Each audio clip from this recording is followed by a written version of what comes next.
Charles Dickens said, every process teaches something we need to learn. And Alejandro Jodorowsky said, when you get sick, instead of hating that evil, consider that your teacher. Hello, I am Juan Navarro. This is Advanced Quality Programs, and I invite you to explore the quality philosophies and concepts to apply them to our life. One of the most common mistakes to maintain quality results in any project is to get intoxicated by success.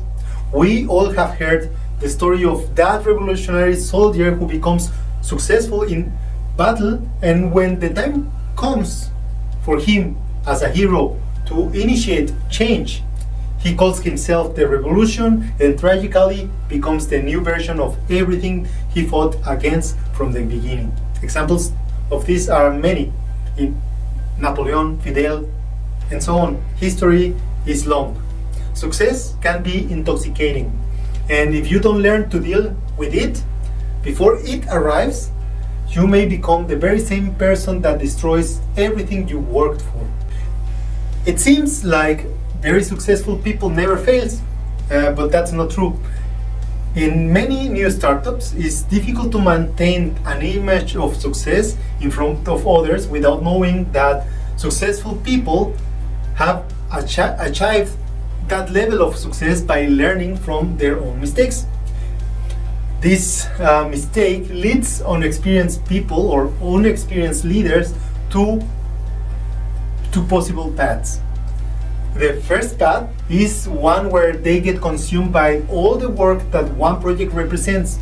They become the only person who knows what to do, how to do it, and nobody else will be able to perform the task better than they are. And in the end, they get overloaded, and this ends up consuming the leader of the project with the project at the same time. So they both get burned down. The other scenario is less tragic, because the good fortune that is achieved by the initial success diverts the leader from the goal, and then this leader starts to focus on non-value added events related to these 5 minutes of fame. The time and resources for the project are now spent on looking good among society, public relationships, and this spend of resources is placed everywhere else rather than work and focusing on the goal. So the goal suffers. Sadly, in many cases, these kind of leaders become arrogant without having many of the answers needed. In a short time, their projects had lived, and suddenly the project collapsed together with them. Being intoxicated by success means that you slowly begin to have a distorted opinion of your achievements, and this will lead you to lose objectivity. And as in any other kind of intoxication, this means that you may lose the ability to take the right decisions at the time. The poison in this case is that you didn't learn your lessons in time to understand and manage your achievements. Then you lose the ground. Stay focused on a project, establishing the routines that keeps you grounded, and continually evaluating your progress can be the most powerful tool that you can have to maintain the soberness the project requires. How to maintain control without losing the floor? First, put yourself in distraction-free mode. Start developing the habits that help you to eliminate distractions and stay focused. Start by creating an environment where you are less tempted to care about the noise of the environment and to focus on what's important.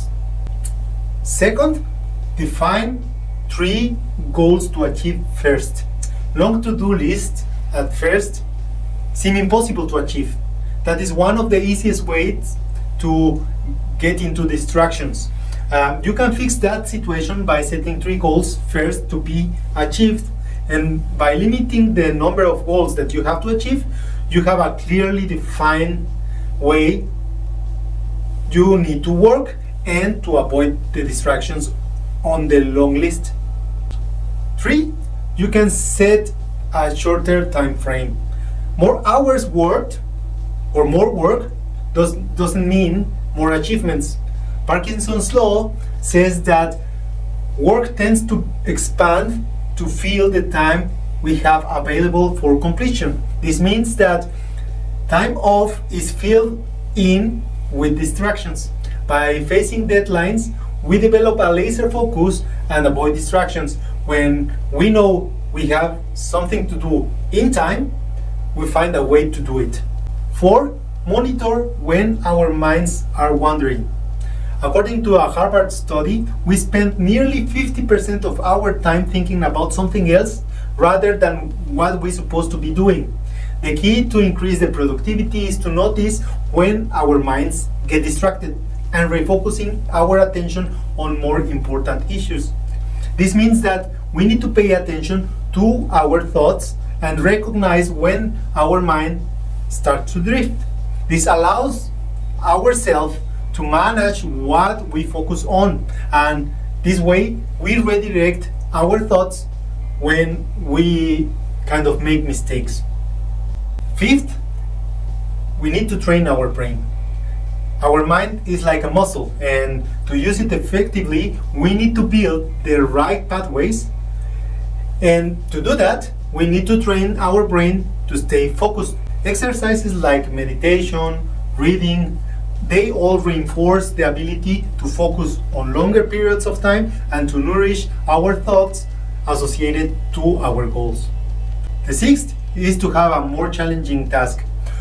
Complex tasks demand more of our working memory and attention, which means that we are left with less mental capacity to invest in distractions.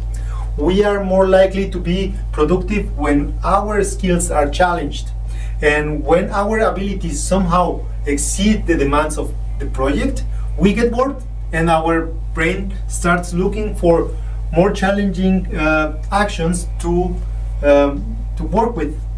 And finally, the number 7 is to break the cycle of stress and distractions. To manage our stress will help us to keep the focus and to avoid distractions.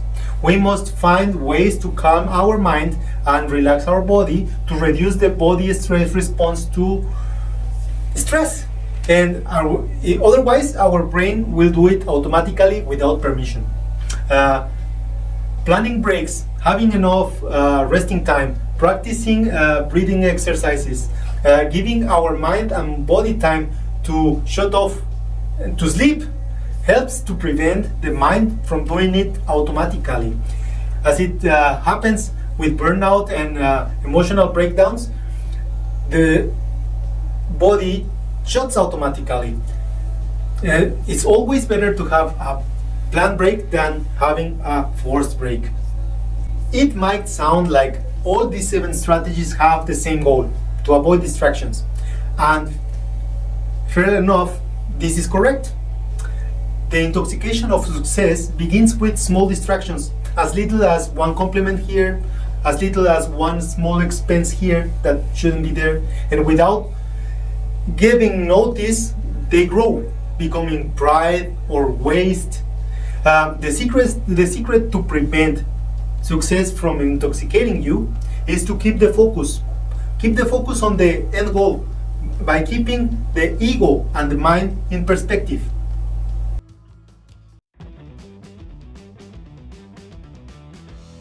That was all for this week. If you enjoyed that video and find it useful, don't forget to hit like. I will appreciate all of your comments and your subscription to the channel. I leave you with a quote from The Little Prince.